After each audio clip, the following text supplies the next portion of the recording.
புதுவை தேர்தல் காங்கிரஸ் கட்சியின் நிலைப்பாடு குறித்து செய்தியாளர் சந்திப்பில் பேசிய அகில இந்திய காங்கிரஸ் கமிட்டியின் தமிழ்நாடு மற்றும் புதுச்சேரி பொறுப்பாளர் கிரீஷ் ஜோடாங்கர். எங்கள் அரசியல் விவகார குழு கூட்டம், அதற்கு பிறகு மாநில தேர்தல் குழு கூட்டம், அதன் பின்னர் மூத்த தலைவர்களின் போர்க்குழு கூட்டம் நடைபெற்றது. இந்த 3 கூட்டங்களிலும் இந்த தேர்தல்களை எவ்வாறு அணுக வேண்டும் என்பதையே அடிப்படையாக பேசினோம். சென்னையில் உள்ள MV தலைமையிலான கூட்டம், தமிழ்நாட்டுக்காக பேச்சுவார்த்தை நடந்து கொண்டிருக்கும் போது அதே சூத்திரம் மற்ற இடங்களிலும் பின்பற்றப்படும் என்று அவர்கள் கூறினார்கள். இன்றைக்கு காலை மீண்டும் நாங்கள் சென்னையில் உள்ள திமுக தலைமையிடம் பேசினோம். அவர்களது குழுவை பேச்சுவார்த்தைக்காக அழைத்து வருமாறு கேட்டோம். பேச்சுவார்த்தைகள் நாங்கள் நடத்தியுள்ளோம். சென்னையில் இல்லை பாருங்கள், புதுச்சேரி ஒரு தனி மாநிலம், தமிழ்நாடு ஒரு தனி மாநிலம். இவை 2 வெவ்வேறு மாநிலங்கள். தமிழ்நாட்டுக்கு தேவையான பேச்சுவார்த்தைகள் அனைத்தையும் நாங்கள் சென்னையில் நடத்தி முடித்துள்ளோம். புதுச்சேரிக்கு தேவையான பேச்சுவார்த்தைகள் எதுவும் இருந்தால் அதை அங்கே நடத்துவோம். தமிழ்நாட்டுக்கு தேவையான பேச்சுவார்த்தைகள் அனைத்தையும் நாங்கள் சென்னையில நடத்தி முடித்துள்ளோம்.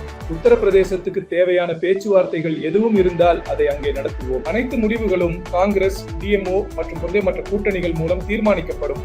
முடிவுகள் வெளியான உடனே நாங்கள் அனைவரும் ஒன்றாக கூடி அமர்வோம். அந்த செல்ஃப் டே நாளில் தேர்ந்தெடுக்கப்பட்ட MLA-க்களின் கூட்டம் நடைபெறும். அந்த கூட்டத்தில் அனைத்து கூட்டணிகளுடனும் ஆலோசித்து எங்கள் முதல்வர் தேர்வு செய்யப்படுவார். புதுவை மக்களின் ஒரே நம்பிக்கை